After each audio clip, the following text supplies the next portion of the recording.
امداد کن از بند غم آزاد کن، در دین و دنیا شاد کن یا غوث اعظم دستگیر، المدد شیئا للہ، المدد شیئا للہ، المدد شیئا للہ۔ ایک مرتبہ عقیدت و محبت کے ساتھ درود شریف کا نذرانہ پڑھیں، پیش کریں۔ اللہم صلی علی سیدنا نبینا مولانا محمد عدد ما فی علم اللہ صلاة دائمة بدوام ملک اللہ وعلی آلہ واصحابہ اجمعین۔ ایک مرتبہ اور نبی اور آل نبی پر درود شریف پڑھیں۔ اللہم صلی علی سیدنا نبینا مولانا محمد عدد ما فی علم اللہ صلاة دائمة بدوام ملک اللہ وعلی آلہ واصحابہ اجمعین۔ واہ کیا مرتبہ اے غوث ہے بالا تیرا، واہ کیا مرتبہ اے غوث ہے بالا تیرا، اونچے اونچوں کے سروں سے قدم اعلیٰ تیرا۔ سر بھلا کیا کوئی جانے کہ ہے کیسا تیرا، سر بھلا کیا کوئی جانے کہ ہے کیسا تیرا، اولیاء ملتے ہیں آنکھیں وہ ہے تلوا تیرا۔ کیا دبے جس پہ حمایت کا ہو پنجہ تیرا، کیا دبے جس پہ حمایت کا ہو پنجہ تیرا، شیر کو خطرے میں لاتا نہیں کتا تیرا۔ جو تیرا طفل ہے کامل ہے یا غوث، جو تیرا طفل ہے کامل ہے یا غوث، طفیلی کا لقب واصل ہے یا غوث۔ صحابیت ہوئی پھر تابعیت، صحابیت ہوئی پھر تابعیت، بس اس کے آگے قادری منزل ہے یا غوث۔ ہزاروں تابعی سے تو فضو، ہزاروں تابعی سے تو فضو، ہاں وہ طبقہ مجملاً فاضل ہے یا غوث۔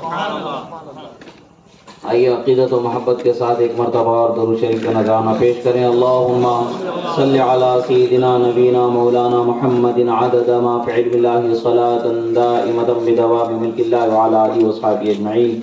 غوث اعظم ارشاد فرماتے ہیں، افلت شموس الاولین و شمسنا، افلت شموس الاولین و شمسنا، ابدا علی الفلک لا یزال ولا تغرب۔ فرماتے ہیں کہ اولیاء جو مجھ سے پہلے گزرے، ان کے چمکتے ستارے، ان کے ہدایت کا جو سلسلہ تھا، بے شک وہ سلسلہ عظیم رہا، مگر ان کے ہدایت کا جو روشن آفتاب تھا وہ غروب ہو چکا۔ میرے ہدایت کے آفتاب کو، یعنی میرے وقت و کمال کو، میرے ولایت کے وقت کو اللہ تبارک و تعالیٰ نے آسمان پر ایسا روشن فرمایا کہ قیامت تک کے غروب ہونے والا نہیں۔ مجھ سے پہلے والے ولیوں کے مقام و مرتبہ اور ان کے زمانے کا جو سورج تھا وہ غروب ہو چکا، مگر میرے سورج کو خدا نے ایسا روشن فرمایا قیامت تک غروب ہونے والا نہیں۔ یہی وجہ ہے کہ سر بھلا کیا کوئی جانے کہ ہے کیسا تیرا، اونچائی سر، سب سے انسان کے قد کی سب سے اونچی چیز ہوتی ہے سر، اور سب سے نیچی چیز ہوتی ہے اس کے قدم۔ جب کسی کی تشبیہ دی جاتی ہے عزت و تعظیم کے ساتھ تو اس کے سر سے اس کی نسبت کی جاتی ہے، اور جب کسی کی تحقیر کی جاتی ہے تو اس کے قدموں سے اس کی تشبیہ دی جاتی ہے۔ تو جب یہاں بتایا جا رہا ہے کہ سر بھلا کیا کوئی جانے، یہاں پر صرف ان کے قد کی بات نہیں ہو رہی بلکہ ان کے مقام و مرتبے کی بلندی کی بات کی جا رہی ہے۔ سر وہ جسم کے اوپر جو رہتا ہے، جس میں دو آنکھ رہتے، دو کان رہتے، زبان رہتی ہے گفتگو کے لیے، منہ ہوتا ہے، ناک ہوتی ہے سونگھنے کے لیے، یہ حواس پہ جو اس کا ایک حصہ عطا فرمایا گیا جس میں دماغ ہوتا، اس کو یہاں پر نہیں کہا جا رہا بلکہ آپ کے قد ولایت کی بلندی کو بتایا جا رہا ہے، آپ کے مرتبہ ولایت کی عظمت کو بتایا جا رہا ہے۔ اور اولیاء کی نظریں عام مراتب ولایت پر ہوتی ہیں، اور آپ کا حال ایسا ہے کہ مرتبہ ولایت پر بھی خدا تبارک و تعالیٰ نے آپ کو ایسی بلندی پر فائز فرمایا ہے کہ ہر ولی کی رسائی وہاں تک نہیں ہو سکتی ہے۔ آپ کے ولایت کے مرتبے کی اونچی حد جو آخری ہے اس تک پہنچنا اور اس کو دیکھ لینا، یہ ہر کسی کے بس کی بات نہیں ہے۔ اولیاء کی بلندی تو یہی ہے کہ آپ کے قدموں تک پہنچا دیا جائے۔ اولیاء منتے ہیں آنکھیں وہ ہے تلوا تیرا، جو غوث اعظم کے دروازے پر آ جائے، جو ان کا ہو جائے وہ رب تعالیٰ کا ہو جاتا۔ جو ان کا ہو جائے وہ رب تعالیٰ کا ہو جاتا ہے، جو ان کا دیوانہ ہو جائے وہ رب تعالیٰ کی بارگاہ میں مقبول بنا دیا جاتا ہے۔ غوث اعظم رضی اللہ تعالیٰ عنہ کے مقام و مرتبے پر بات کرنے سے قبل اس چیز کی وضاحت ضروری ہوتی ہے کہ لوگوں کے ذہن و فکر میں یہ بات آتی ہے کہ جب بھی ہم کسی مرتبہ ولایت پر گفتگو کی جاتی کرتے ہیں یا کسی ولی کے مقام و مرتبے پر گفتگو کی جاتی ہے تو وہ الوہیت سے اسے جوڑ کر کے خدائی سے اسے ملانے کی کوشش کرتے ہیں، ذہن و فکر کو ورغلاتے ہوئے اپنے بدعقیدگی کی سوچ کو لوگوں کے ذہن و فکر میں اتارنے کی کوشش کرتے ہیں۔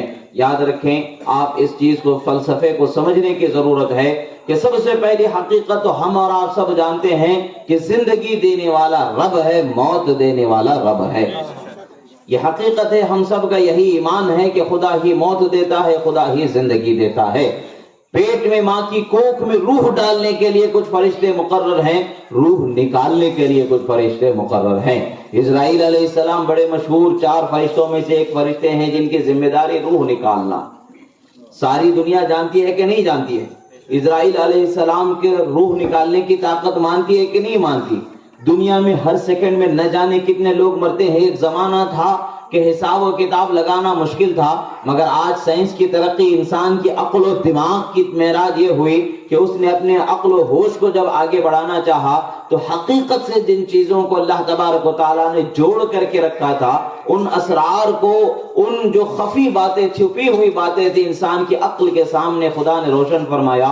تو آج دنیا کو پل بھر میں ناپنے کا آلہ ہمارے ہاتھوں میں عطا کر دیا گیا ہے۔ کیلکولیٹر بھی آ چکا ہے، انٹرنیٹ بھی آ چکا ہے، اور بھی جدید ذرائع جس کے ہم دنیا کے ہر سیکنڈ کا حساب لگا سکتے ہیں۔ دنیا کے ہر سیکنڈ میں کون کس کونے میں کس جگہ پر انسان مر رہا ہے، اس کا ڈیٹا ہمیں ملتا چلا جا رہا ہے۔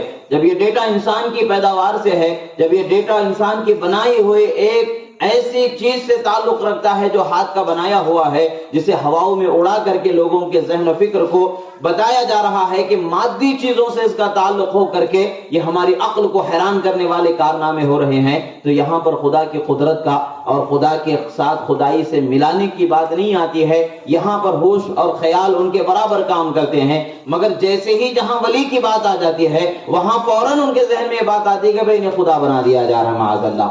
آج انٹرنیٹ بتا رہا ہے کہ دنیا کے کس کونے میں کون مر رہا ہے، کتنے لوگ دنیا کے کس کونے میں مر رہے ہیں۔ انٹرنیٹ کی اس خبر کو آپ جھٹلا بھی نہیں سکتے ہیں، جھٹلا بھی نہیں سکتے، اس لیے کہ ساری دنیا اس کو مان رہی ہے۔ ساری دنیا جسے مان رہی ہے اس کو جھٹلانا آسان کام نہیں ہے، آپ جھٹلا ہی نہیں سکتے ہیں۔ جب انٹرنیٹ کی بات کو آپ جھٹلا نہیں سک رہے ہیں، مان رہے ہیں، تو اللہ کے ولیوں کی جب بات آ جاتی ہے تو فوراً ہوتے ہیں یہ کیسے ہو سکتا ہے؟ جب انٹرنیٹ سے دنیا کے کس کونے میں کون سا آدمی مر رہا ہے، ایک سیکنڈ میں کتنے لوگ دنیا میں پیدا ہو رہے ہیں اور ایک سیکنڈ میں کتنے لوگ دنیا سے جا رہے ہیں، اس کا ڈیٹا آپ کے پاس جمع ہو رہا ہے، تو پھر اس سے کیا پتا چلے گا کہ کیا کون کہاں مر رہا ہے؟ یہ آپ کو معلوم ہو رہا ہے کہ نہیں معلوم ہو رہا؟ کون کہاں مر چکا ہے یہ آپ کو معلوم ہو رہا ہے، دنیا کے کس کونے میں مر گیا یہ آپ کو معلوم ہو رہا ہے۔ یہ معلوم ہونا کیا خدا کے علم غیب میں شامل ہو جانے کی دلیل ہے؟ یہ ہرگز نہیں ہو سکتا ہے۔ یہ ہمارے بنائے ہوئے ہاتھ کے کچھ نمونے ہیں جو خدا کی قدرت جو ہمارے عقل اور دماغ اللہ تعالیٰ نے ہمیں عطا فرمایا ہے، اس کو جب بروئے کار لایا گیا، بروئے کار لانے کی صورت میں یہ چند انوکھی چیزیں ہماری نگاہوں کے سامنے ظاہر ہوئی ہیں، تو اس کا یہ حال ہے تو خدا خود جس عقل و فراست کو روشن فرما دے، خدا خود جس عقل و فراست کے اندر روشنی عطا فرما دے اور ان کے دیکھنے کو اپنا دیکھنا قرار دے دے، ان کے بولنے کو اپنا بولنا قرار دے دے، ان کے دینے کو اپنا دینا قرار دے دے، ان کے قدم بڑھائے جانے والے انداز کو اپنے حمایت کا، اپنے قدرت کو ان کے ساتھ شامل کرنے کا بیان فرما دے، تو پھر اس کا کیا اندازہ لگایا جا سکتا ہے؟ قیامت تک کے کسی ولی کی نگاہ کا کوئی اندازہ نہیں لگایا جا سکتا۔ اس کا یہ مطلب نہیں کہ ولی کی نگاہ خدا کی نظر کے برابر ہو گئی ہے، یعنی خدا کے نور کی جو نظر ہے اس کے برابر کسی ولی کی نگاہ ہو نہیں سکتی ہے۔ ولی ولی ہے، خالق خالق ہوتا ہے، خدا خدا ہے اور اس کا بندہ بندہ ہے۔ بندے میں خدا میں زمین آسمان کا فرق بھی بہت چھوٹا ہے، اس سے بھی بڑا فرق ضرور ہے۔ اللہ کے ولیوں کی شان نرالی ہے، اللہ تعالیٰ ان کی روشن آنکھوں کو نور بخش دیتا ہے، ان کے روشن دماغ کو فکر و صلابت اور اصابت رائے اور کشف و اسرار کے خزانوں کو ان کے ذہن و فکر پر کشادہ فرما دیتا ہے، تو ان کی نگاہیں وہ دیکھتی ہیں جو عام نگاہیں دیکھ نہیں سکتی ہیں۔ اللہ کے ولیوں سے کرامت کا انکار کرنا یہ گمراہی ہے، ضلالت ہے، اہل سنت سے خارج ہو جانا ہے، اور قرآن و سنت سے جو چیزیں ثابت ہے اس کے نہ ماننے پر جری اور بے باک ہو جانے کی دلیل ہے، انسان راہ مستقیم سے ہٹ جانے کی دلیل ہے۔ اب کرامت کو عقل سے پرکھنا چاہیں گے، کرامت کو عقل سے اگر دیکھنا چاہیں تو پھر کرامت عقل میں آ جائے تو پھر کرامت نہیں رہتی ہے، کرامت عقل میں آ جائے تو پھر کرامت نہیں رہتی ہے۔ عقل جس کو سمجھ نہ سکے اسی چیز کو کرامت کہا جاتا ہے، عادتاً جس چیز کا ہونا ممکن ہی نہ ہو اسے کرامت کہا جاتا ہے۔ عادتاً یعنی روزمرہ ہماری عقل جسے ہونا جان سکے وہ کرامت کے زمرے میں آتا ہی نہیں، کرامت وہی ہے جسے عقل سمجھ نہ سکے۔ اب آپ کرامت ولی کو عقل سے سمجھنا چاہتے ہیں تو پہلے ہی آپ غفلت کر دیں گے، پہلے ہی مرحلے پر آپ غلط کر جائیں گے، اور دوسرے مرحلے کے اندر آپ اور حد تک کہ وہ غلطی کرتے چلے جائیں گے۔ اللہ کے ولیوں کی جو کچھ کرامتیں ہوتی ہیں در حقیقت وہ قدرت خداوندی ہے، ہاں ان کے دستے مبارک سے، ان کے بارگاہ سے اللہ تبارک و تعالیٰ جاری فرما دیتا ہے تاکہ لوگ ہدایت اور فیض پاتے چلے جائیں۔ جس طرح سے اللہ تبارک و تعالیٰ نے انبیاء کرام کے درجات کو بلند و بالا فرمایا ہے، ان میں الگ الگ مرتبوں کو اللہ تبارک و تعالیٰ نے رکھا ہے، ویسے ہی حضرت پیران پیر کا درجہ بھی اولیاء میں بلند و بالا رکھا۔ اولیاء میں الگ الگ درجات رکھے ہیں، عام ولی ہیں، پھر ابدال ہیں، نجبا ہیں، اوتاد ہیں، قطب ہیں، اغواس ہیں، افراد ہیں، افخام ہیں، یہ تمام اولیاء کرام کی جماعتیں ہیں، اور ہر جماعت میں ایک سردار ہوتا ہے اور ہر سردار کے اوپر پھر ایک سردار ہوتا ہے۔ ایسے تمام ولایت کی سرداریاں جس بارگاہ میں جا کر کے ختم ہو جاتی ہیں وہ بارگاہ کو بارگاہ غوث اعظم کہا جاتا ہے۔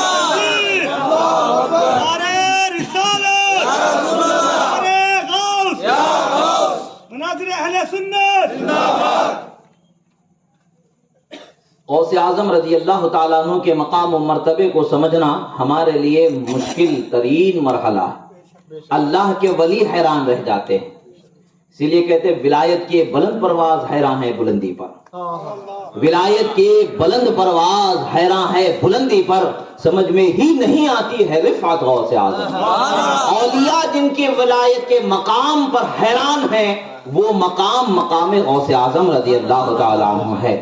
حضرت جنید بغدادی رضی اللہ تعالیٰ عنہ کا ایک واقعہ مکاشفات الجنیدیہ کے اندر حضرت سہروردی علیہ الرحمہ اس واقعے کو نقل فرماتے ہیں کہ حضرت جنید بغدادی رضی اللہ تعالیٰ عنہ، جاننے کہ حضرت جنید بغدادی رضی اللہ تعالیٰ عنہ سید الطائفہ جنہیں کہا جاتا ہے، سید الطائفتین کہا جاتا ہے، شریعت و طریقت کے دونوں مرحلے کے امام ہیں۔ طریقت میں بھی ویسے ہی امام ہیں، شریعت میں بھی ویسے ہی امام ہیں، یعنی ہر دو مرحلے میں امام ہیں۔ کچھ اولیاء وہ ہوتے ہیں جو طریقت ہی میں امام گزر جاتے ہیں، مگر یہ کچھ اولیاء ایسے ہوتے ہیں جو شریعت و طریقت میں امام بنا دیے جاتے ہیں۔ ان انوکھے اولیاء کرام میں سے چنندہ اولیاء کرام میں سے ایک حضرت جنید بغدادی رضی اللہ تعالیٰ عنہ کی ذات مبارکہ بھی۔ حضرت جنید بغدادی رضی اللہ تعالیٰ عنہ کے متعلق سے المکاشفات الجنیدیہ کے اندر ایک واقعے کو نقل کیا جاتا ہے کہ آپ جمعہ کا دن ہے، آپ خطبہ ارشاد فرما رہے ہیں، ممبر پر تشریف فرما ہیں، اچانک آپ پر استغراق کی کیفیت طاری ہوئی، آپ پر اللہ تبارک و تعالیٰ نے کچھ چیزوں کا مکاشفہ فرمایا، کشف ظاہر ہوا، کچھ ایسی چیزیں آپ پر ظاہر کی گئیں جو آنے والے زمانے میں رونما ہونے والی تھیں، اور آپ کو جو چیزوں کا دکھایا گیا، ان چیزوں کو جو ظاہر کیا گیا، اس کا بیان تو آپ نے بعد میں فرمایا، مگر دیکھنے والوں نے کچھ دیر تک کے دیکھا کہ آپ پر استغراق کی کیفیت ہے، خاموش کچھ دیر تک ٹھہرے ہیں۔ اس کے بعد میں آپ کی زبان مبارکہ سے نکلا کہ بل قدمہ علی رقبتی بلا جحود، فرمایا کہ بلکہ ان کا قدم میری گردن پر بھی ہے، بغیر انکار کہ ان کا قدم میری گردن پر ہے۔ یہ قدم کس کا گردن پر اٹھایا جا رہا ہے؟ بغیر انکار کے کس کے قدم کو گردن پر اٹھانے کی گواہی دی جا رہی ہے۔ بلا جحود کا مطلب ہوتا ہے کہ اس پر کوئی سرتابی نہیں ہوگی، بلا تعمل میں ان کے قدم کو اپنی گردن پر مان رہا۔ جب نماز ختم ہو گئی، خطبہ نماز ختم ہونے کے بعد مریدوں نے پوچھا کہ حضرت معاملہ کیا ہے؟ قدمہ علی رقبتی بلا جہود، فرمایا کہ ان کا قدم میری گردن پر بغیر انکار کے ہے، بغیر تأمل کے ہے۔ تو لوگوں نے جب پوچھا تو حضرت نے فرمایا کہ سنو، اللہ تبارک و تعالی نے اثناء خطبہ مجھ پر چند اسرار کو ظاہر فرمایا، چند پوشیدہ چیزوں کو مجھ پر ظاہر فرمایا۔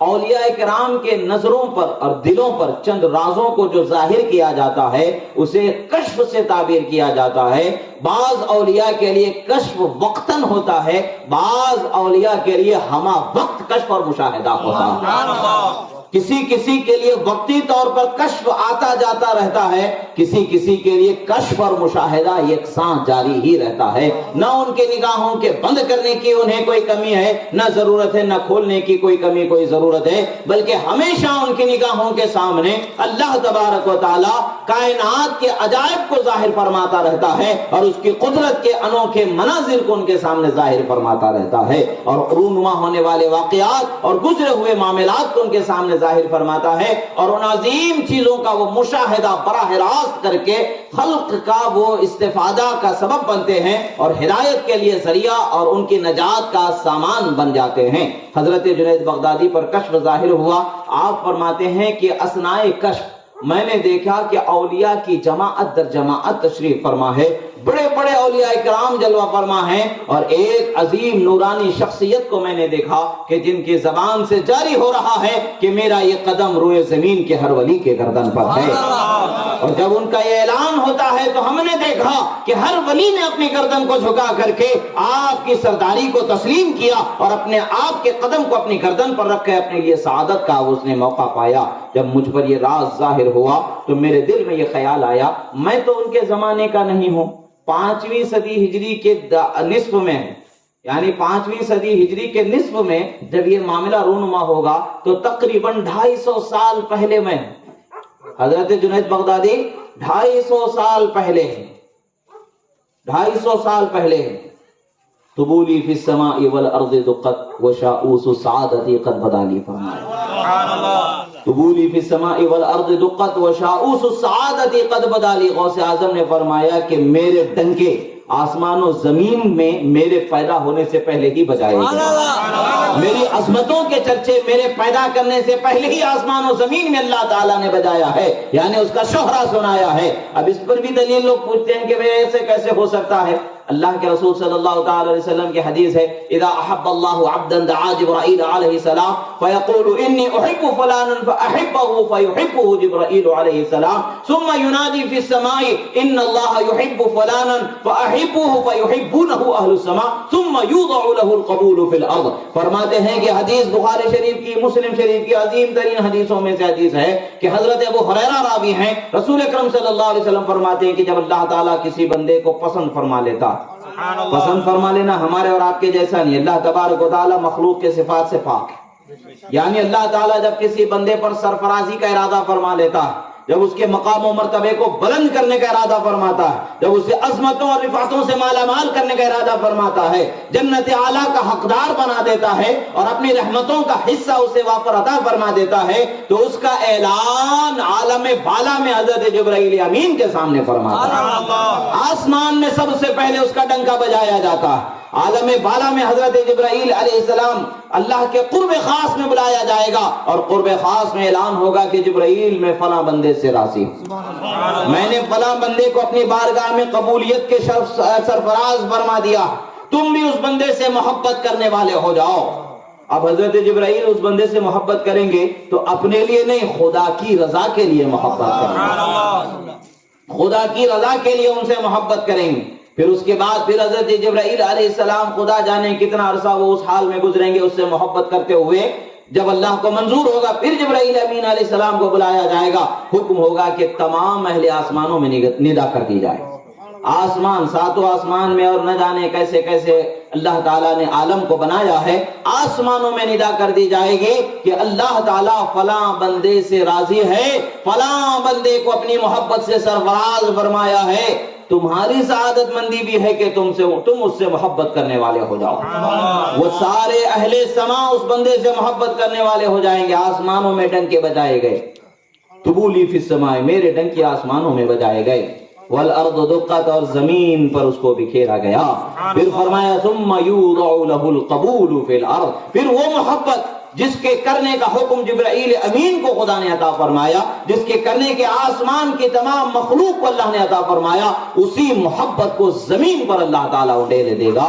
تو اللہ کے ولیوں کی محبت ہمارے دل میں ہے تو جبرائیل امین کی سنت ہے. نعرہ تکبیر، اللہ اکبر، نعرہ تکبیر، اللہ اکبر، رسالت یا رسول اللہ، نعرہ غوث اعظم زندہ باد. اور رسول اکرم صلی اللہ تعالیٰ علیہ وسلم کے اس بیان سے ہمیں پتہ چلتا ہے کہ اللہ تعالیٰ اپنے ولیوں کی محبت کو سب سے پہلے آسمانوں میں مشہور کرتا ہے، پھر زمین میں ڈالتا ہے. تو غوث اعظم فرماتے طبولی فی السماء والارض دقت، میرے نام کے ڈنکے تو سب سے پہلے آسمانوں میں بجائے گئے، پھر زمین پر ڈالا گیا. وہ وقتی قبل قلبی قد صفالی، اور میرے پیدا کرنے سے پہلے ہی رب تعالیٰ نے میرے مقام کو بلند فرما دیا. 250 سال پہلے بشارت دی جا رہی ہے. 250 سال پہلے حضرت جنید بغدادی رضی اللہ تعالیٰ عنہ تشریف فرما ہیں.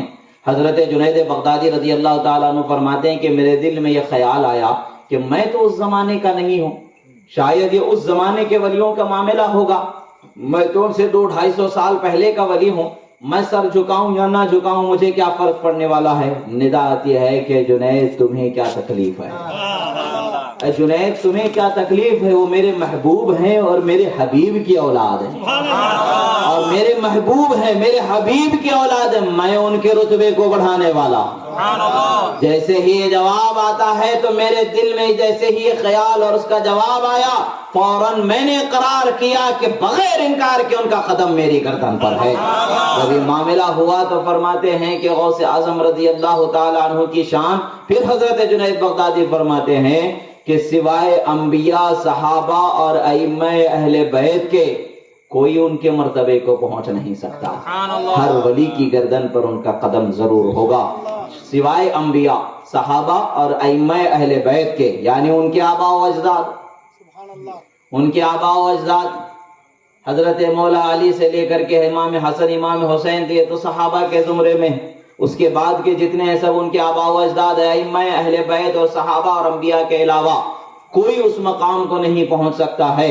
تو ائمہ اہل بیت میں تابعین میں بھی آ گئے ہیں، تو اسی لیے اعلیٰ حضرت کہتے ہیں ہزاروں تابعی سے تو فزوں، ہزاروں تابعی سے تو فزوں. ہاں وہ طبقہ مجملاً فاضل ہے یا غوث، اجمالی طور پر اس طبقے کو طبقہ صحابیت، طبقہ تابعیت کا افضل ہونا کہا جائے گا. تابعیت کا طبقہ اجمالی طور پر افضل ہے، مگر ان میں بھی اگر دیکھا جائے تو بہت سارے ایسے تابعی گزرے ہیں جو آپ کے مقام و مرتبے کو پہنچ نہیں سکتے ہیں. مطلب کیا ہوا، اس طبقے میں مخصوص لوگوں کے درجے کو بلند ہے، ہر فرد اس طبقے کا بلند و بالا نہیں ہے، اسی لیے اجمالی طور پر اس طبقے کو بلند و بالا کہا جائے گا. مگر جب مخصوص بات آ جاتی ہے تو کہا جائے گا کہ ہزاروں تابعی سے تو فضو ہے. ہاں وہ طبقہ مجملاً فاضل ہے یا غوث. صحابیت ہوئی پھر تابعیت، بس اس کے آگے قادری منزل ہے یا غوث. غوث اعظم کے مقام و مرتبے کو حضرت جنید بغدادی رضی اللہ تعالیٰ عنہ نے بیان فرمایا، اور اسی طریقے سے حضرت امام حسن عسکری رضی اللہ تعالیٰ عنہ.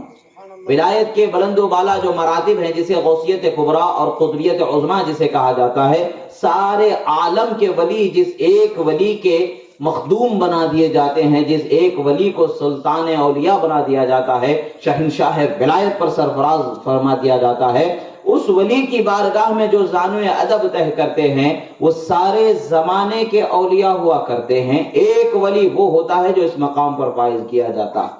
یہ حضرت امام حسن کے بعد حضرت مولا علی کے بعد امام حسن کے بعد حضرت امام حسین، حضرت امام حسین کے بعد حضرت امام علی زین العابدین، پھر حضرت امام باقر، امام جعفر صادق، اس طریقے سے ہوتے ہوئے حضرت امام حسن عسکری تک.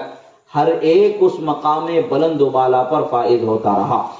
اب اس کے بعد جو کوئی بھی اس مقام پر فائز ہوا ان کا نائب ہو کر کے فائز ہوا، مستقل اس مقام پر فائز نہیں ہوا. اور اگر اس کے بعد کوئی اس مقام پر مستقل فائز ہوا تو وہ غوث اعظم رضی اللہ تعالی عنہ. تو حضرت امام حسن عسکری رضی اللہ تعالی عنہ کے متعلق سے ایک واقعہ منقول ہے.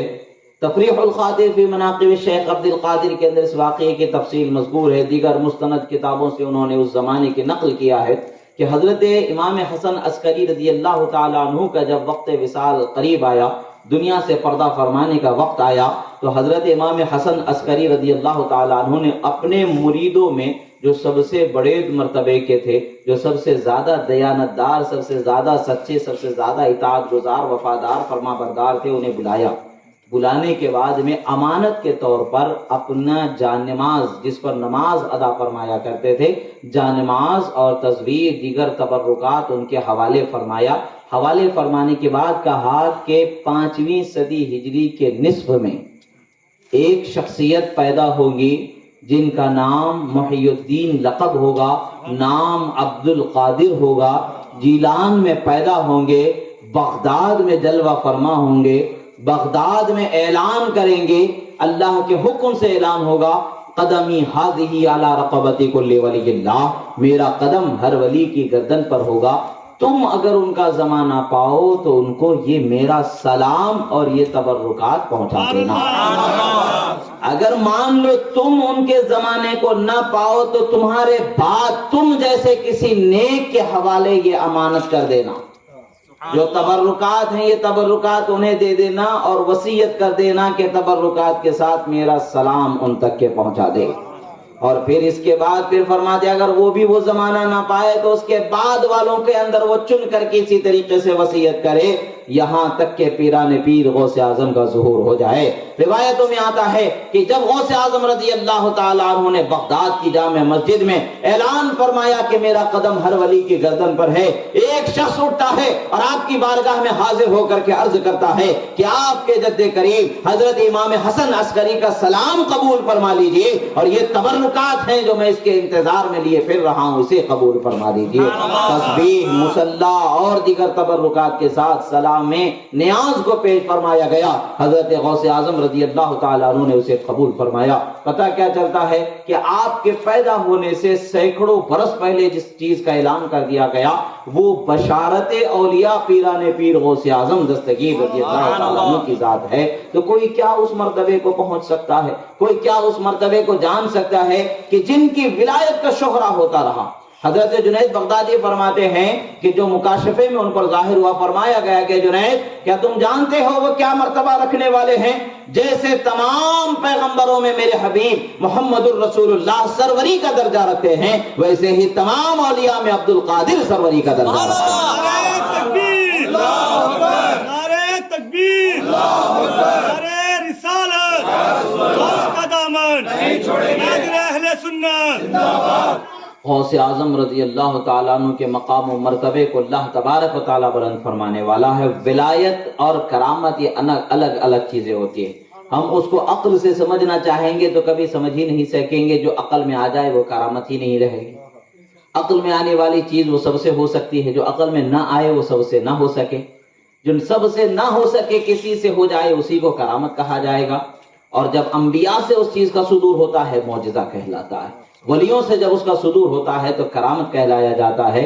اور یہی وہ مقام و مرتبہ ہے کہ جو ہر ایک سمجھ نہیں پاتا ہے، جہاں ولی کی بات آتی ہے وہ حیران ہو کر بولتے ہیں ارے ایسے کیسے ہو سکتا ہے، ایسے کیسے ہو سکتا ہے، ایسے کیسے ہو سکتا ہے، ایسے کیسے ہو سکتا ہے۔ عقل سمجھ جائے تو پھر تمہارے ہو سکنے نہ ہو سکنے کے تعامل کی ہی کیا ضرورت رہتی ہے۔ اب غوث اعظم رضی اللہ تعالیٰ عنہ کے مقام و مرتبے کی بات آ جاتی ہے تو اللہ سے ملا دینے کی بات آ جاتی ہے۔ اب ڈاکٹرز کے پاس چلے جاؤ تو اللہ سے ملانے کی بات نہیں آتی۔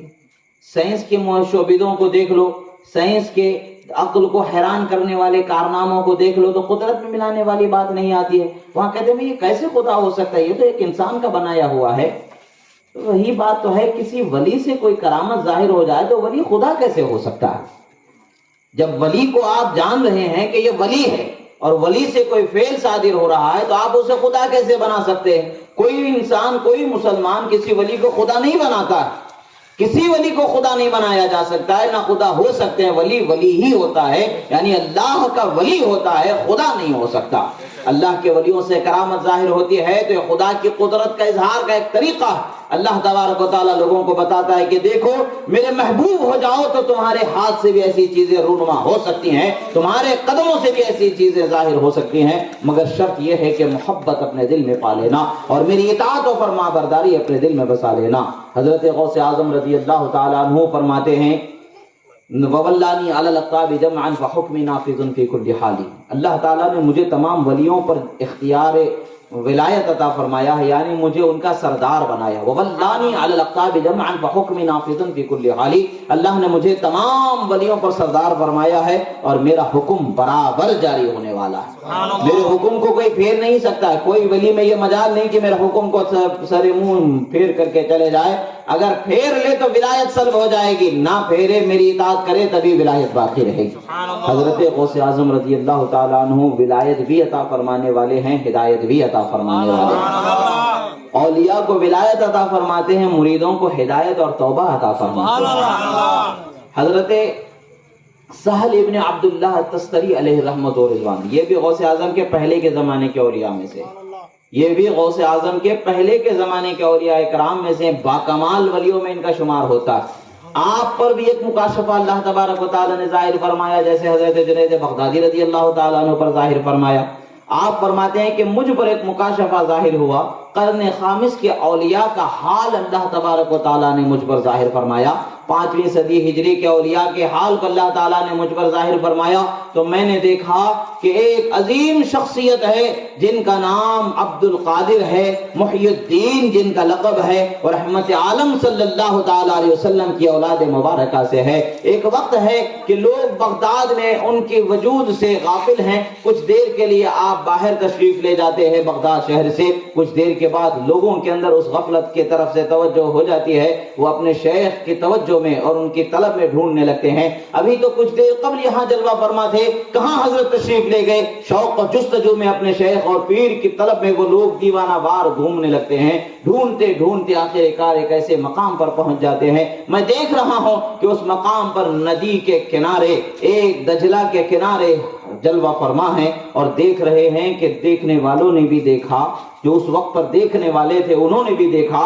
اور صدیوں پہلے جن ولی کی کرامت کے طور پر اللہ تعالیٰ نے مشاہدہ ان کو غوث اعظم کی کرامت کا فرمایا، وہ ولی کا بیان کہ میں دیکھ رہا تھا کہ سمندر کی، دریا کی جو مچھلیاں ہیں سب حضرت پیران پیر کے قدموں کو کوئی چوم رہی ہے تو ہاتھوں کو کوئی چوم رہی ہے. یہ وقت گزرتا گیا، دیکھنے والے ادب سے ٹھہرے ہوئے ہیں، سینے پر ہاتھ باندھے ٹھہرے ہیں. ادھر سمندر کی مچھلیوں کو قدم بوسی دست بوسی کا موقع ملتا چلا جا رہا ہے. ایک وقت گزر جانے کے بعد اچانک میں نے دیکھا کہ سمندر دریا پر ایک سنہرا جانماز رونما ہوا، جس پر لکھا ہوا تھا، اس کے اوپر لکھا ہوا میں نے دیکھا، الا ان اولیاء اللہ لا خوف علیہم ولا هم يحزنون.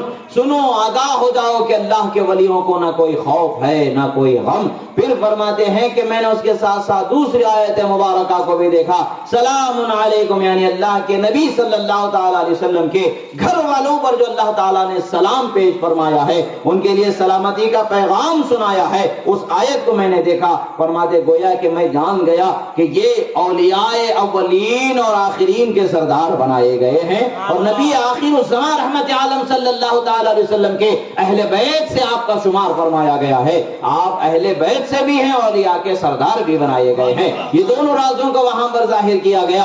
اس کے بعد میں نے دیکھا کہ مصلی دریا پر بچھایا گیا ہے، آسمانوں پر اڑنے والے رجال الغیب ہزاروں کی تعداد میں وہاں پر جلوہ فرما ہے. اذان ہوئی، اس کے بعد جماعت قائم ہو رہی ہے.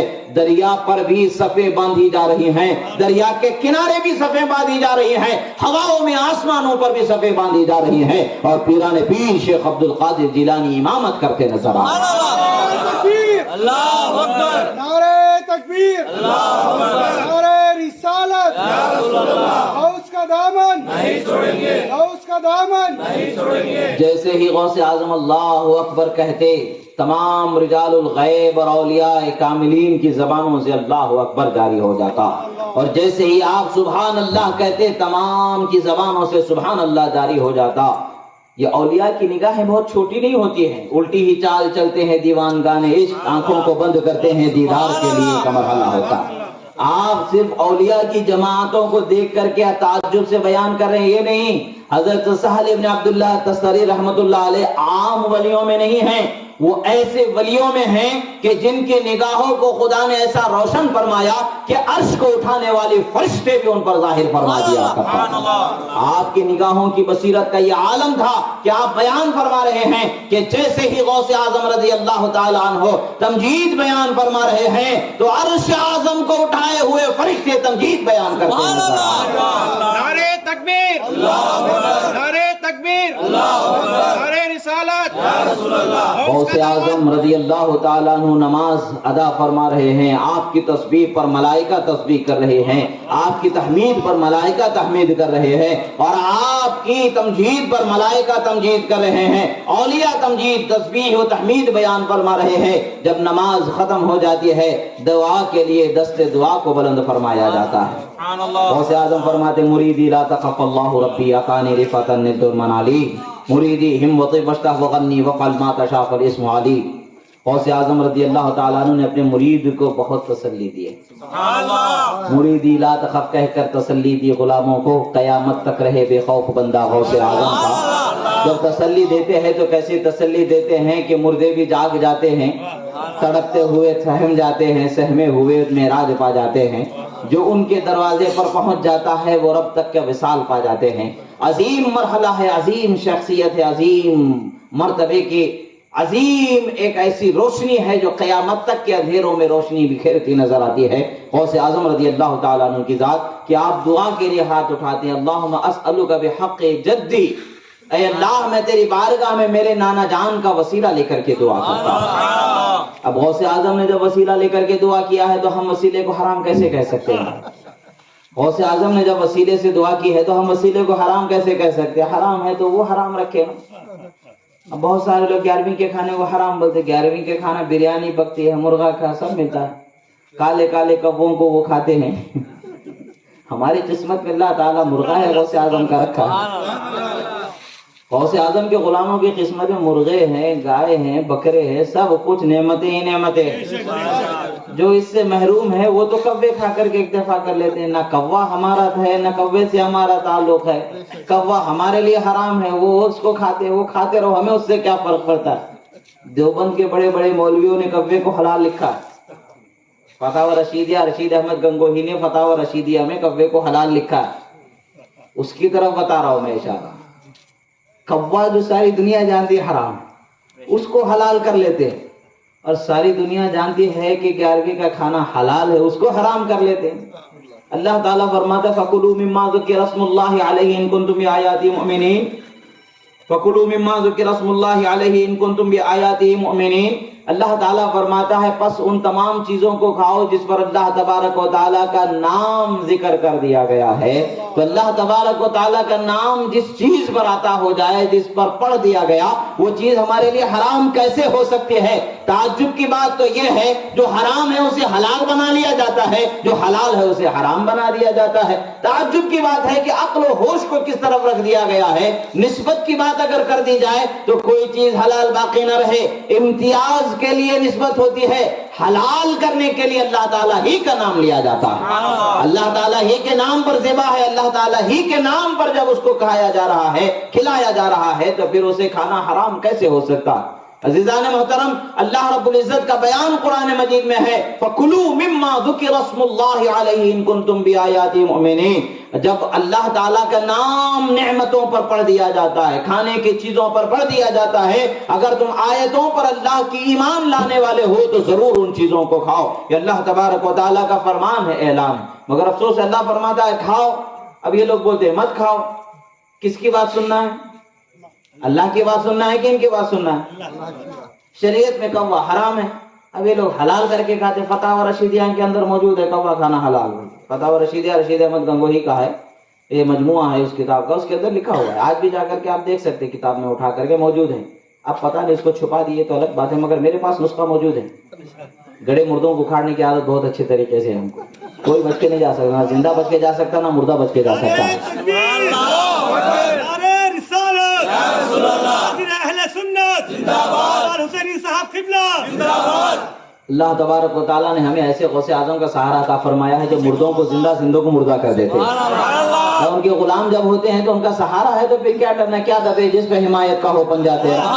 شیر کو خطرے میں لاتا نہیں کتا تھے. ارے ان کے دروازے پر پلنے والا کتا جب شیر سے نہیں ڈرتا ہے تو ان کی غلامی کرنے والا غلام دنیا داروں سے کیسے ڈر سکتا ہے؟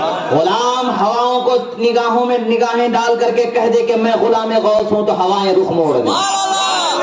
آگ کو دہکتی ہوئی آگ کو چیخ کر کے کہہ دے آگ تیری کیا مجال کہ میرے سینے میں عشق غوث اعظم کا چراغ روشن ہے تو آگ بجھ جائے. غوث اعظم فرماتے وَلَوْ أَلْقَيْتُ سِرِّي فَوْقَ نَارٍ لَخَمِدَتْ وَانْطَفَتْ مِنْ صِدْحَالِي. فرماتے ہیں میرے راز کو اگر میں آگ پر ڈال دوں تو آگ بجھ کر کے پانی پانی اور سمندر میں ڈال دوں تو سوکھ کر کے خشک ذرہ بن جائے. پہاڑوں پر ڈال دوں تو میرے خوف سے تھر تھرا کے ذرہ ذرہ بنا دیا جائے. اللہ تبارک و تعالیٰ نے انہیں اس راز والا کمال والا بنایا ہے جو راز و کمال کو اس کے حبیب پر اللہ تعالیٰ نے نازل فرمایا. وہ اسرار اور رموز کا وارث ان کو بنایا ہے اور قیامت تک کہ ان کی ولایت کے سورج کو آسمان ولایت پر چمکتا دمکتا باقی رکھا ہے. کوئی غروب ہونا اس کے لیے نہیں رکھا. حضرت غوث اعظم رضی اللہ تعالیٰ عنہ فرماتے اسألوکا بجدی، اے پروردگار میں تیرے بارگاہ میں میرے جد میرے نانا کریم کا وسیلہ لیتا ہوں. اور وہ کون ہیں جو تیری مخلوق میں سب سے بہترین مخلوق ہے، میں ان کا وسیلہ لیتا ہوں.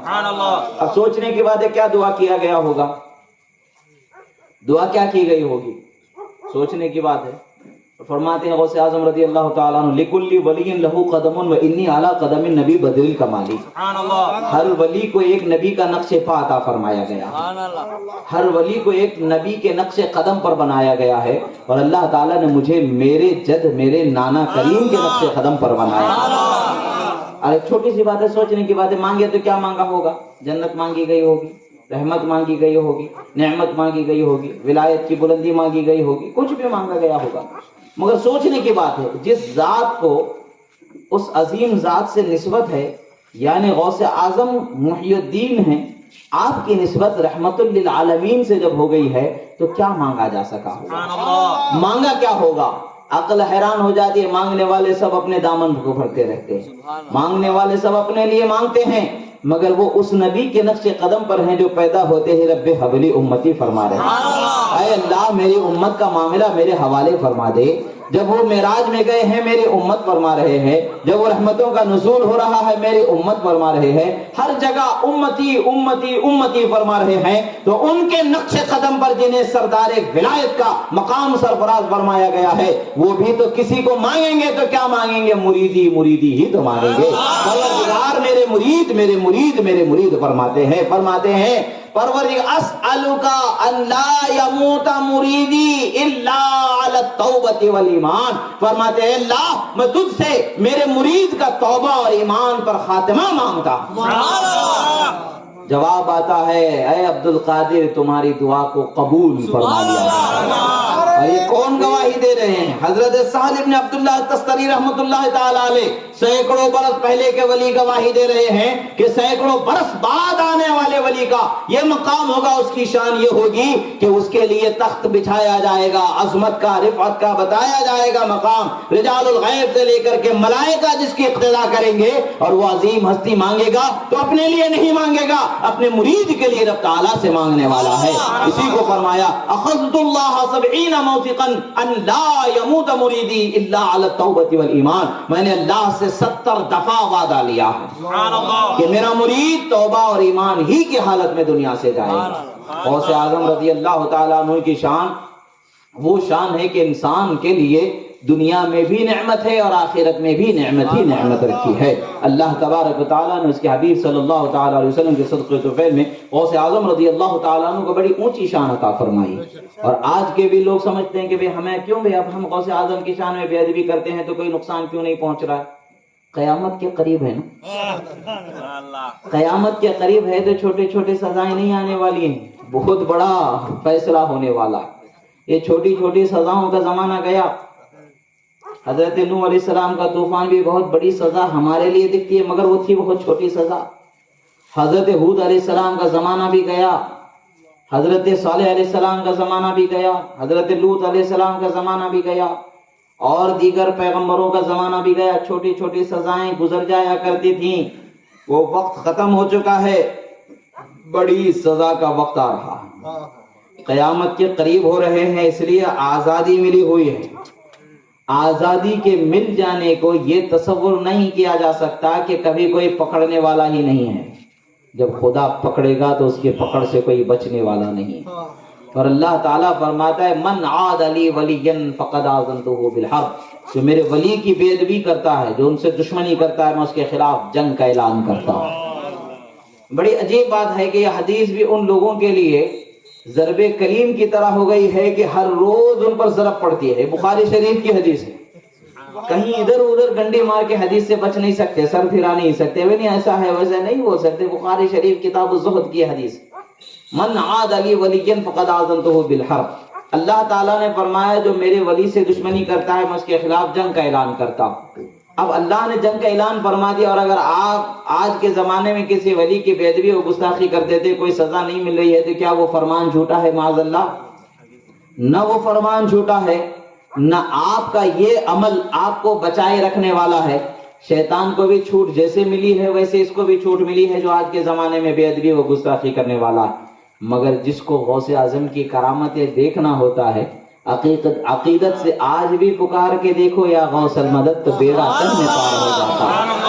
غوث اعظم کے نعرے لگا کے تو دیکھو کہ دل میں کیسی راحت آ جاتی ہے، زندہ مردہ بن کے مردہ زندہ اٹھا دیا جاتا ہے. رسالت غوث کا دامن نہیں چھوڑیں گے. حضرت غوث اعظم کو لوگ آزمانا بہت چاہتے تھے. ایک مرتبہ ایسا ہوا کہ چلو یہ غوث اعظم بہت بڑے کمال کے بزرگ لگ رہے ہیں، سن رہے ہیں ان کے بارے میں، ذرا آزما کے تو دیکھیں کہ کیا حال ہے ان کا. اولیاء کو آزمانے کی کوشش کبھی نہیں کرنا چاہیے. اگر آپ کو لگتا ہے کہ اللہ کے ولی ہیں، کسی بھی شخصیت کے بارے میں یاد رکھنے کی بات ہے، بسا اوقات کبھی کسی مجذوب ولی کے متعلق سے مشہور ہو جاتا ہے کہ مجذوب ہیں، ولی ہیں وغیرہ وغیرہ، تو ان کی شان میں برا خیال دل میں نہیں لانا چاہیے. اپنی نگاہوں کو نیچی کر کے خاموشی سے گزر جانا چاہیے. کسی ولی کے شان میں بے ادبی کا خیال بھی نہیں لانا چاہیے اور بے ادبی نہیں کرنا چاہیے. خاص کر آزمانا نہیں چاہیے. آزمانے سے پورے معاملے الٹ جاتے ہیں، سارے حالتیں تباہ ہو جاتی ہیں، سارے احوال ختم ہو جاتے ہیں. آزمانے سے پہلے آپ کے لیے چانس رہتا ہے کہ بچ جائیں، آزمانے کے بعد میں چانس ختم ہو جاتا ہے. ایسے ہی غوث اعظم رضی اللہ تعالیٰ عنہ کے بارگاہ میں تشریف لائے، ایک جنازہ لے کر کے آئے. جنازے کو لے کر آئے، بڑا سجا سما کر کے اچھے طریقے سے جیسے ہوتا ہے دستور لے کر کے آئے. حضرت غوث اعظم مدرسے میں تشریف فرما ہے، تعلیم دے رہے ہیں، درس دے رہے ہیں، بچوں کو قرآن و حدیث کی تعلیم دے رہے ہیں. کہا کہ حضرت نماز پڑھا دیں. کچھ دیر آپ نے نظر اٹھا کر کے دیکھا، پھر خاموش ہو کر کے پھر درس و تدریس میں رہ گئے. پھر کہا گیا حضرت نماز پڑھا دیں، پھر بھی آپ نے توجہ نہیں کی. پھر بھی کہا گیا کچھ دیر کے بعد، پھر کہا گیا کہ حضرت نماز پڑھا دیں. یعنی موقع دے رہے. آزماؤ مت، بربادی کو دعوت مت دو، بربادی کو دعوت مت دو، آزماؤ مت، ابھی بھی وقت ہے کہ چلے جاؤ.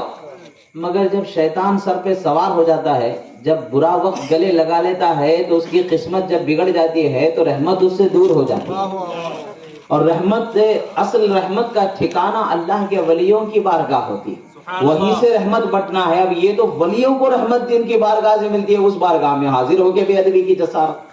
حضرت غوث اعظم درس کو چھوڑتے ہیں، اٹھ کر کے آ جاتے ہیں، سارے لوگ انتظار کر رہے ہیں، مسجد ہے بازو ہی میں، نماز پڑھایا جانا ہے کہ وہاں پر لا کے رکھ دیا گیا میدان میں.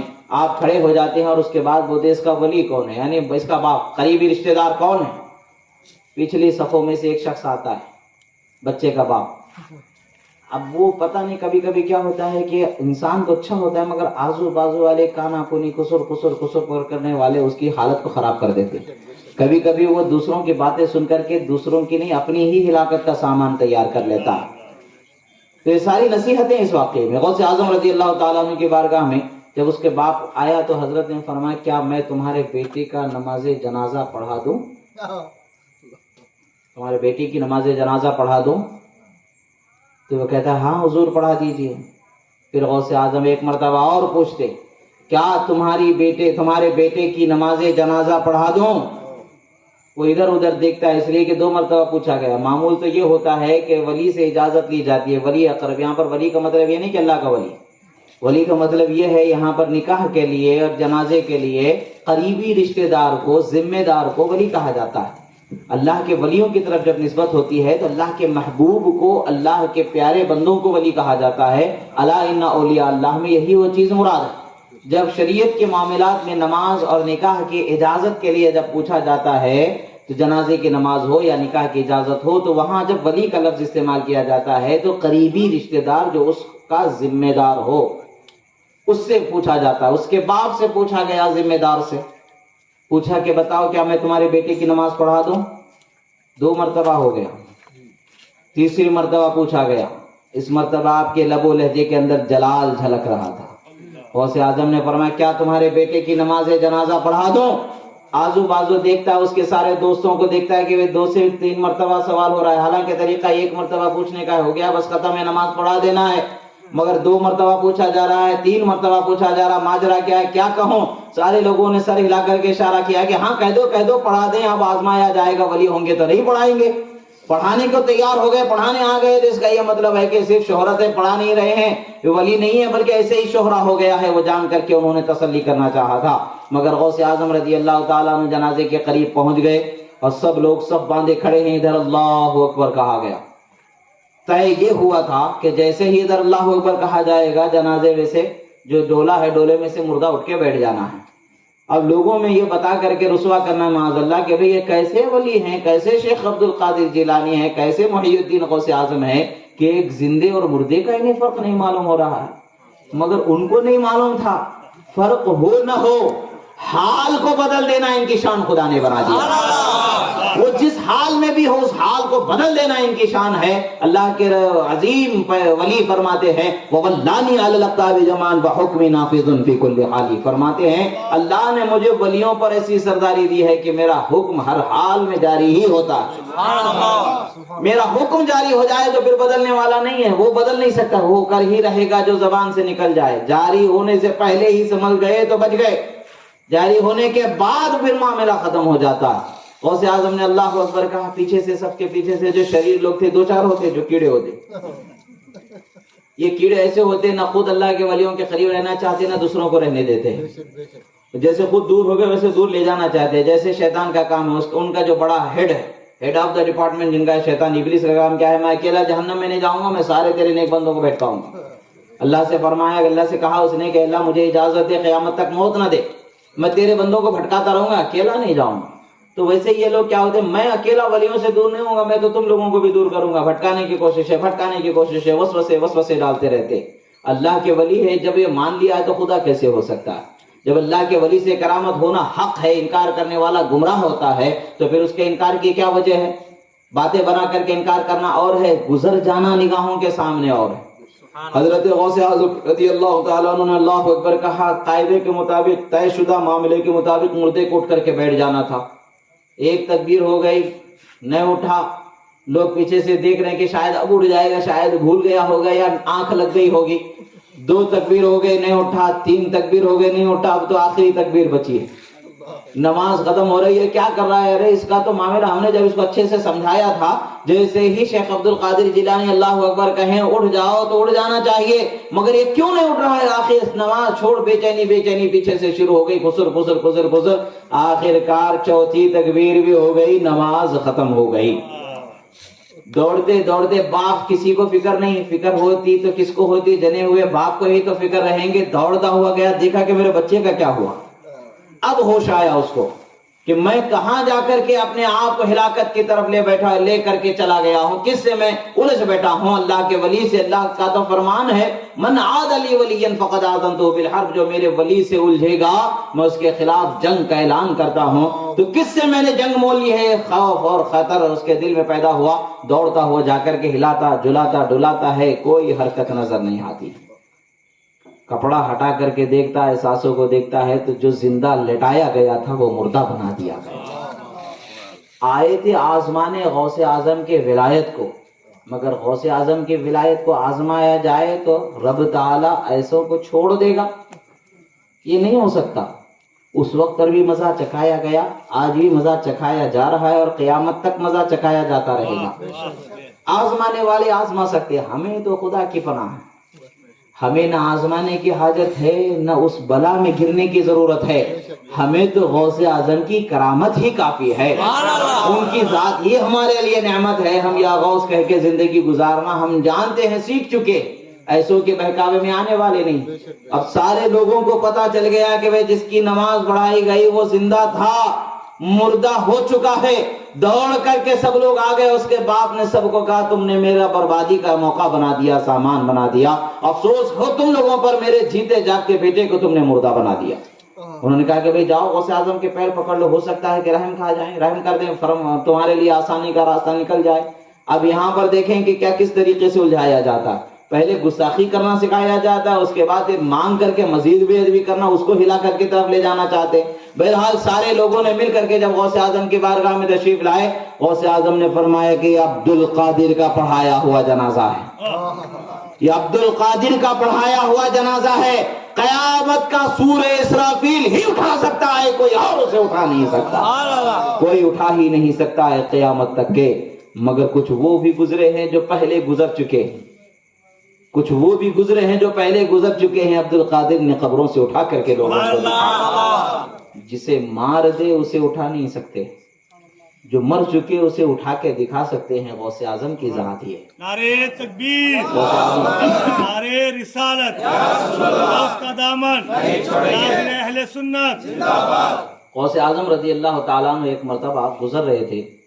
یہاں پر دیکھنے کی چیز ہے، بہت ساری چیزیں ہیں کہ واقعات ضرور بیان ہوتے ہیں، مگر واقعات کا اصول سے تو ربط ہوتا ہے، تعلق ہوتا ہے قرآن و حدیث کی آیات مبارکہ سے، اس کا تعلق بڑی اہم چیز ہوتی ہے کہ جس کے بیان سے ہمارے ذہن و فکر میں اطمینان مزید پیدا ہو جاتا ہے۔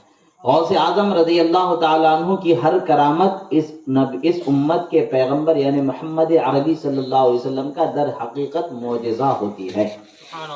ہر ولی کی کرامت اس زمانے کے پیغمبر کا حقیقت میں معجزہ ہوتی ہے، ان سے ظاہر ہونے کی وجہ سے کرامت ہوتی ہے۔ کرامت کا مطلب ہوتا ہے عزت والی بات، بزرگی والی بات، شرافت والی بات۔ کس کے لیے ہے؟ اس ولی کے لیے وہ شرافت و بزرگی ہے، اور ہمارے لیے نعمت اور ہدایت کا ذریعہ ہے۔ دو شخص الجھے ہوئے، ایک عیسائی تھا اور ایک مسلمان تھا، ایک محمدی تھا اور ایک عیسائی تھا، دونوں الجھے آپس میں بحث کر رہے ہیں۔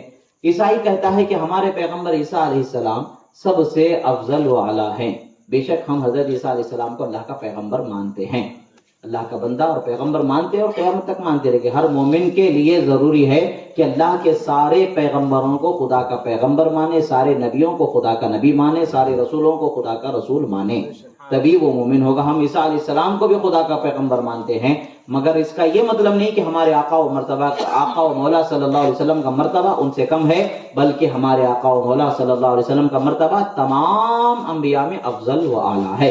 اب یہ دونوں کی بحث ہو رہی تھی، وہ اپنے طور پر دلیل دے رہے تھے، یہ اپنے طور پر دلیل دے رہے تھے، بحث طویل ہوتی جا رہی تھی کہ ادھر سے جمعہ کے بعد غوث اعظم رضی اللہ تعالیٰ عنہ کا گزر ہوتا ہے۔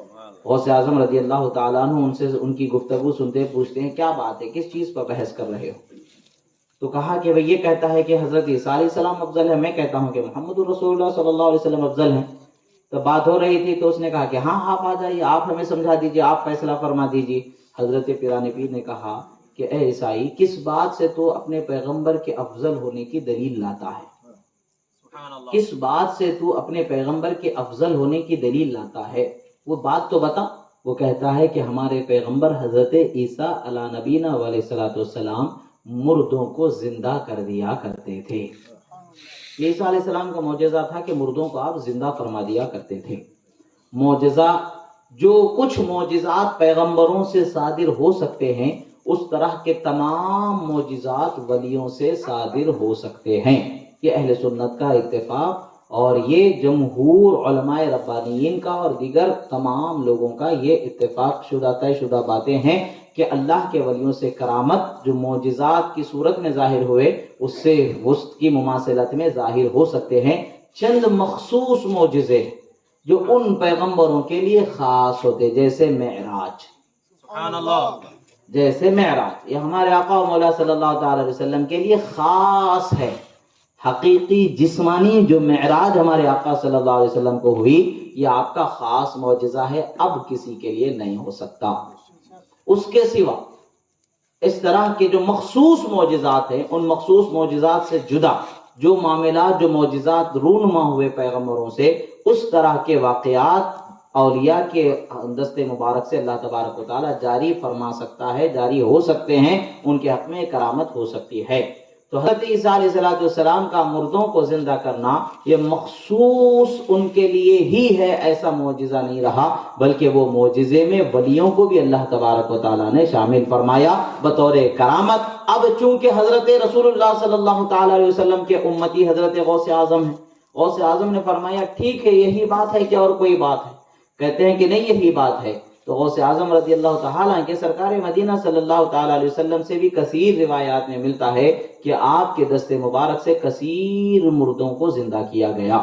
حضرت جابر رضی اللہ تعالیٰ عنہ کے دو چھوٹے چھوٹے بچوں کو بھی زندہ فرمایا گیا، جانوروں کو زندہ فرمایا گیا، انسانوں کو زندہ فرمایا گیا، اور بھی بہت سارے معجزات زندہ کیے جانے کی آپ کے دست مبارک سے ظاہر ہوئے۔ مگر ان تمام چیزوں پر بحث نہیں کی گئی، ان تمام چیزوں پر بحث نہیں کی گئی، مگر انہیں بتایا یہ گیا کہ شان والے کی شان تو یہ ہے کہ اس کے ماننے والا بھی شان والا بنا دیا گیا۔ کمال والے کی کمال کی بات یہ ہے کہ اس کا ماننے والا بھی کمال والا بنا دیا جاتا۔ اب یہ بتایا جا رہا ہے گویا کہ بات تیری اور میری ہو رہی ہے، تیرا کیا کمال ہے تو بتا، میرا کیا کمال ہے میں تیرے سامنے بتانے والا ہوں، اس لیے کہ تو بھی ایک دروازہ پکڑا ہوا ہے، میں بھی ایک دروازہ پکڑا ہوا ہوں، مگر تیرا دروازہ بند ہو چکا ہے، قیامت تک یہ کھلا رہنے والا دروازہ محمد عربی صلی اللہ علیہ وسلم کا ہے۔ یعنی شریعت عیسیٰ علیہ السلام کا دروازہ بند ہو چکا ہے، شریعت محمدی صلی اللہ تعالیٰ علیہ وسلم کا باب کشادہ ہے، اور قیامت تک اسی راستے سے ہو کر کے ہر ایک کو جانا ہے۔ حاصل یہ آخر کار حضرت عیسیٰ علیہ السلام جب دنیا میں تشریف لائیں گے قیامت سے پہلے، وہ بھی اسی شریعت محمدی پر چلنے چلانے والے ہوں گے۔ حضرت پیران پیر نے فرمایا کہ تو کس چیز سے فضیلت ظاہر کرتا ہے؟ اس نے کہا کہ پیران پیر میرے پیغمبر حضرت عیسیٰ علیہ السلام مردوں کو زندہ کر دیا کرتے تھے۔ غوث اعظم فرماتے ہیں کہ اگر میں مردوں کو زندہ کر دوں تو کیا تو میرے آقا و مولا رحمت عالم کا افضل ہونا مان لے گا؟ وہ شخص کہتا ہے یہ تو اور اجنبے کی بات ہے اور یہ تو اور تعجب کی بات ہے، یہاں تو آپ کر رہے ہیں تو کیوں نہ مانوں گا کہ آپ جس کا کلمہ پڑھ کے آپ کے اندر یہ کرامت آ گئی ہے، وہ کلمے والے نبی کی شان کیسے میں بلند و بالا نہیں مانوں گا؟ گویا کہ قیامت تک کے جو شان مصطفیٰ کا اظہار ہوگا وہ ذات غوث اعظم سے خدا تبارک و تعالیٰ فرمائے گا، اور ان کی عظمت کا اظہار فرما رہا ہے کیونکہ وہ کلمے کی برکتوں کو ان کی زبان اور جگر میں اللہ تعالیٰ نے جاری فرمایا ہے۔ حضرت غوث اعظم نے فرمایا کہ چل کسی مردے کو تلاش کرتے، نہیں فرمایا چل قبرستان بازوئی میں، چل قبرستان میں کوئی قبر ڈھونڈ لے، پرانی قبر کو ڈھونڈ لے۔ جب قبر کو ڈھونڈنے لگے تو جب پرانی قبر، سب سے پرانی قبر پر اس کی نظر پڑی، اب دیکھیے اس انسان کی بھی ہوشیاری۔ آج کے زمانے میں کیا ہو رہا ہے، 20-25 سال ہو جاتے قبرستانوں کو ہٹا کے توڑ کے مسجدہ بنا دے رہے لوگ، یہ حال ہو رہا ہے۔ تو لوگوں کو معلوم ہو چکا ہے کہ قبر میں 10-15 سال کے بعد ہڈیاں انگلیاں سب گل جاتا ہے، کچھ باقی نہیں بچتا، گنے چینے کچھ اعضاء باقی بچ جاتے ہیں، اس کو اور بازو دبا دو، ختم کر دو۔ اس کو پتا ہے کہ دیکھا کہ بہت پرانی قبر ہے، پوری قبرستان میں سب سے پرانی قبر کے پاس لے گیا، لے جانے کے بعد کہا کہ اس قبر سے اٹھاؤ تو پتا چلے۔ اللہ تبارک و تعالیٰ جب کسی پر اپنے حکم کو جاری فرما دیتا ہے تو وہ حکم ایسا ہوتا ہے کہ اس کو وہ ہونا ہی ہے، سبحان اللہ، وہ ہونا ہی ہے۔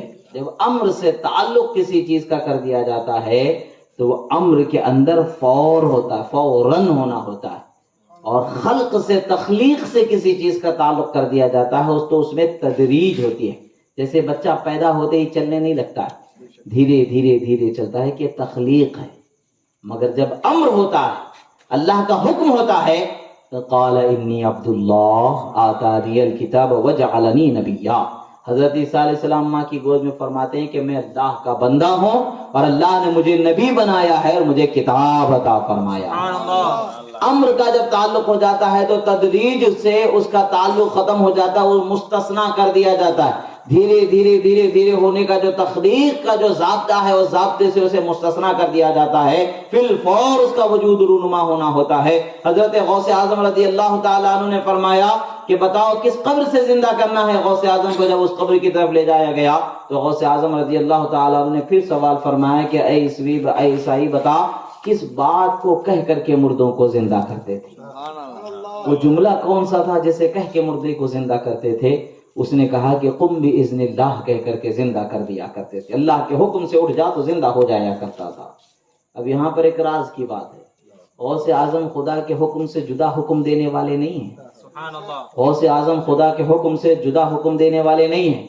واقعہ سنا دیتا ہوں، پھر دلیل اس کی میں آپ حضرات کو دیتا ہوں، ورنہ پھر دلیل کے بعد واقعہ سننے کا مزہ نہیں آتا ہے۔ اتنا یاد رکھیں کہ غوث اعظم کا حکم خدا کے حکم سے جدا نہیں ہے، اتنا یاد رکھیں۔ پھر غوث اعظم رضی اللہ تعالیٰ عنہ نے فرمایا کہ اے محمدی، اے عیسائی، اگر یہ محمدی اگر اس مردے کو زندہ کر دے تو کیا تو مان لے گا کہ محمد عربی سب سے افضل و اعلیٰ خدا نے ان کو بنایا ہے؟ عیسائی کہتا ہے کہ بے شک میں انہیں مان لوں گا سب سے افضل و اعلیٰ۔ حضرت پیران پیر نے جب قبر پر ٹھوکر لگائی فرمایا قم باذنی، فرمایا میرے حکم سے کھڑے ہو جاؤ۔ ادھر جب فرمانا تھا قبر پھٹتی ہے، گاتا ہوا بجاتا ہوا گویا اٹھ جاتا ہے اور کہتا ہے کیا قیامت قائم ہو گئی؟ جواب ملتا ہے کہ نہیں، محمد عربی کی افضلیت کو قائم کر دیا ہے۔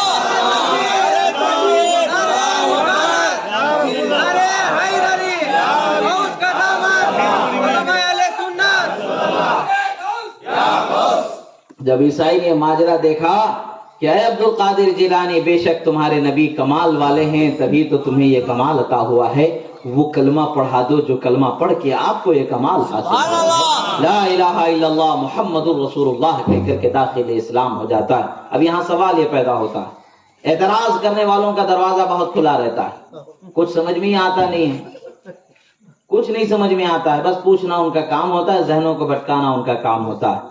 اب یہاں یہ کہنے والا کہہ سکتا ہے کہ عیسیٰ علیہ السلام تو اللہ کے حکم سے زندہ کرتے تھے، یعنی وہاں ان کی طاقت نہیں، اللہ کی طاقت کو دکھایا جا رہا ہے، یہاں غوث اعظم اپنے حکم سے زندہ کرے، اس کا کیا مطلب ہے؟ اٹھ میرے حکم سے، یہ فرما رہے ہیں کہ میرے حکم سے اٹھ جا، تو یہ کیسے یہاں پر کہا جا رہا ہے؟ جواب ان کو حدیث قدسی ہے جو بخاری شریف کی حدیث ہے۔ بخاری شریف بھی ایک ایسا بخار ہے جو ان پر چڑھ جاتا ہے تو کبھی اترتا ہی نہیں ہے، وہ چھٹکارا نہیں ملتا ان کو، اس سے جان نہیں چھڑا سکتے، جان نہیں چھڑا سکتے۔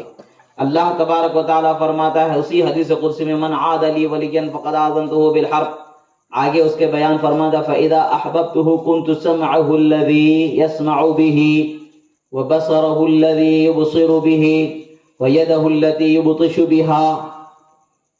اللہ تبارک و تعالیٰ فرماتا ہے کہ جب میں کسی بندے کو پسند کر لیتا ہوں، یعنی اس سے راضی ہو جاتا ہوں، اس کو اپنی خلت سے سرفراز فرما دیتا ہوں، محبت سے سرفراز فرما دیتا ہوں، تو اس کے لیے چند نعمتوں کو خاص کر دیتا ہوں۔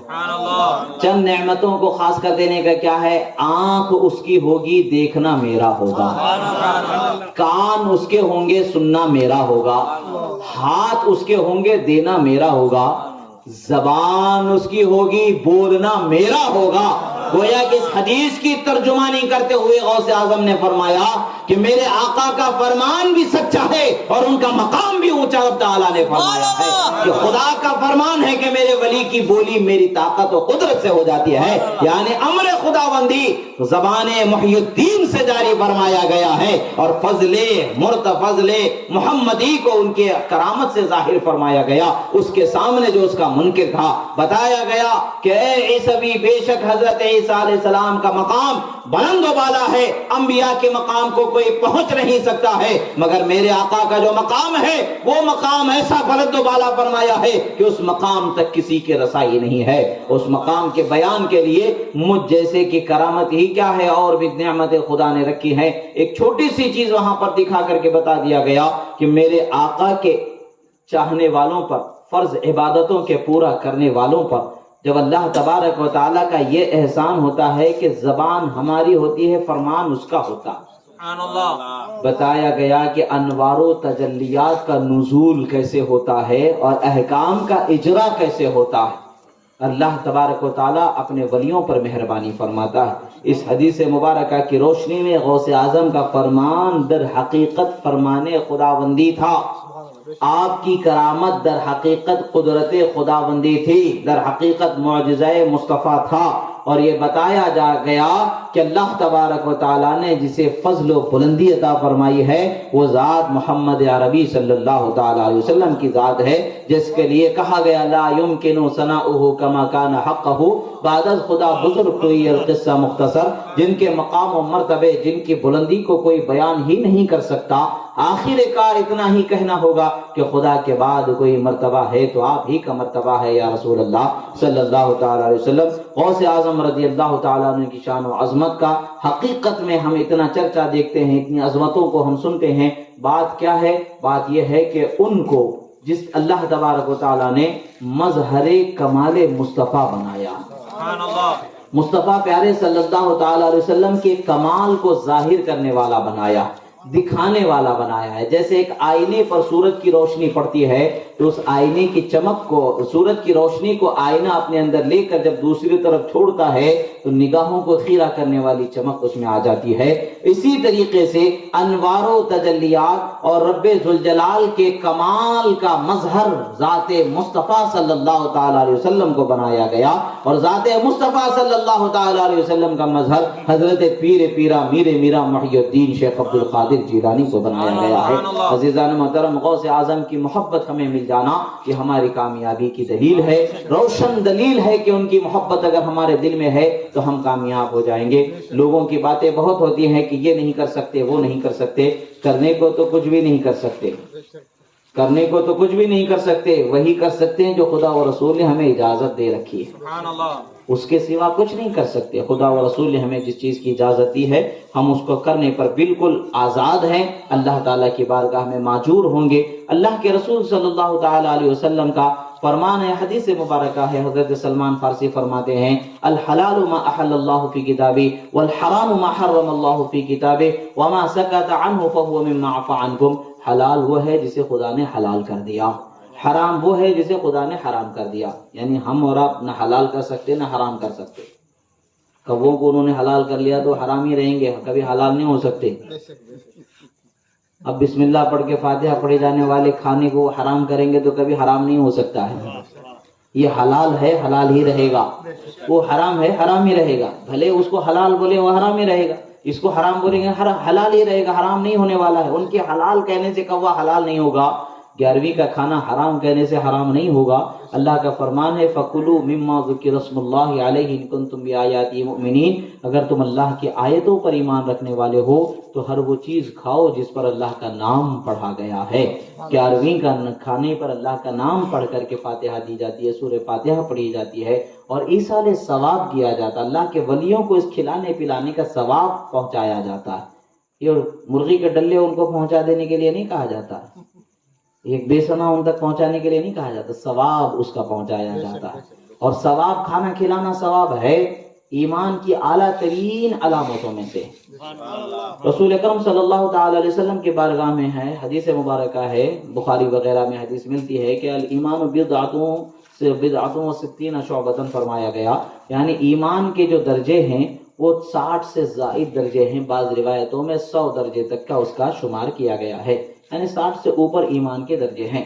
اب جب بخاری شریف میں ایمان کے درجوں کا بیان ہو رہا ہے کہ درجے کون سے ایمان کے شمار کیے جاتے ہیں، اس نے ایک صحابی رسول اکرم صلی اللہ علیہ وسلم کی خدمت میں حاضر ہو کر کے عرض کرتے ہیں مل ایمان یا رسول اللہ، ایمان کی عظیم درجوں میں سے وہ کون سے درجے ہیں یا رسول اللہ؟ جب پوچھا جاتا ہے تو رسول اللہ صلی اللہ علیہ وسلم فرماتے ہیں طیب الکلامی و اطعام الطعام، فرماتے ہیں اچھی بات بولنا اور لوگوں کو کھانا کھلانا یہ ایمان کے اعلیٰ ترین درجوں میں سے ایک درجہ ہے۔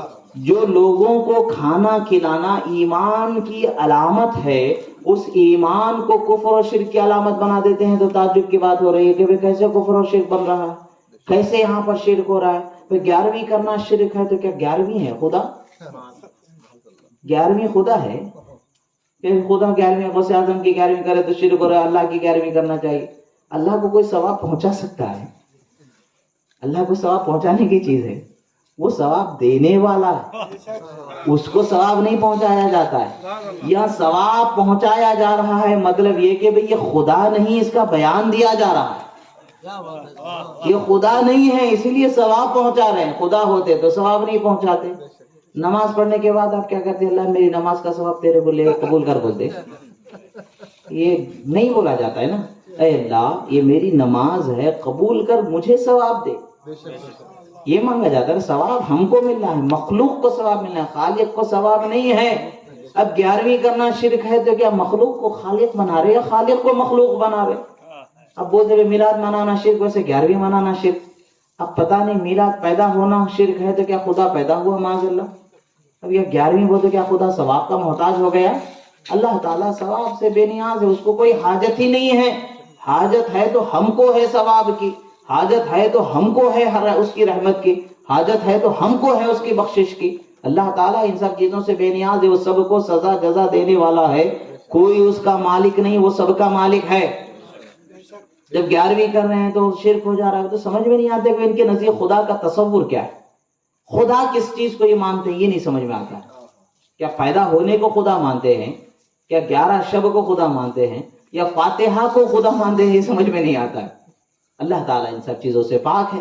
نہ پیدا ہونے سے اللہ تبارک و تعالیٰ کا کوئی تعلق ہے, نہ کوئی اس سے پیدا ہونے والا ہے, اور نہ اس کو ثواب پہنچتا ہے, نہ وہ ثواب کا محتاج ہے, نہ وہ پیدا ہونے والا ہے, نہ شب کا نہ دن کا کچھ, سب کچھ پیدا کرنے والا وہ خود ہے. اللہ تبارک و تعالیٰ مخلوق کے صفات سے پاک و بے نیاز. 11ویں کرنا شرک کا مطلب یہ کہ غیر اللہ کو آپ غیر اللہ کا نام لے رہے ہیں, غیر اللہ کے واسطے بکرے کاٹ رہے ہیں تو حرام ہو جاتا. یہ بہت ساری باتیں نکلتے ہیں, غیر اللہ کے واسطے بکرے کاٹ رہے ہیں تو حرام ہو جا رہا ہے, غیر اللہ کے واسطے بکرے کاٹ رہے تو حرام ہو جا رہا. تو غیر اللہ کے واسطے بکرے کاٹ رہے حرام ہو جا رہا, تو مطلب کیا ہے غیر اللہ کے واسطے؟ کہ جس کو بکرا کاٹ رہے اس کو خدا سمجھ کے کاٹ رہے. بھائی 11ویں شریف کا بکرا کاٹتے آپ لوگ تو کیا کرتے؟ بسم اللہ اللہ اکبر بولتے کہ نہیں بولتے؟ نہیں کوئی دوسرا نام لیتے؟ کیا نام لیتے بھائی؟ بسم اللہ اللہ اکبر بولتے کہ نہیں بولتے؟ ذبح کیا جا رہا ہے تو اللہ کے نام سے ہی ذبح کیا جا رہا ہے نا. وما اہل بہ لغیر اللہ کا مطلب یہی ہے کہ جس جانور کو ذبح کرتے وقت اللہ کے علاوہ کسی اور کا نام لے کر کے ذبح کیا جائے وہ حرام ہو جاتا ہے. ذبح کرتے وقت اللہ کا نام لے کر کے ذبح کیا جائے تو وہ حرام نہیں ہو سکتا. اور اس کے کھانے سے انکار کرنے والے کے لیے کیا حکم ہے؟ فَكُلُوا مِمَّا ذُكِرَ اسْمُ اللَّهِ عَلَيْهِ إِن كُنتُمْ بِآيَاتِهِ مُؤْمِنِينَ. اللہ فرماتا ہے اگر تم اللہ کی آیتوں پر ایمان رکھتے ہو, یعنی قرآن کی آیتوں پر ایمان رکھتے ہو, تو وہ چیز کھاؤ جس پر اللہ کا نام پڑھ دیا گیا ہے. اب یہ لوگ بولتے ہیں کہ فاتحہ پر بسم اللہ پڑھی جا رہی ہے, بکرے پر بسم اللہ اللہ اکبر پڑھ کے کاٹا جا رہا ہے, تو حرام بول رہے ہیں, نہیں کر رہے ہیں, تو یہ آیتوں پر ایمان رکھنے والے ہوئے. ہم کھاتے ہیں کہ نہیں کھاتے؟ ڈرنا نہیں, کھاتے ہیں کہ نہیں کھاتے ہیں؟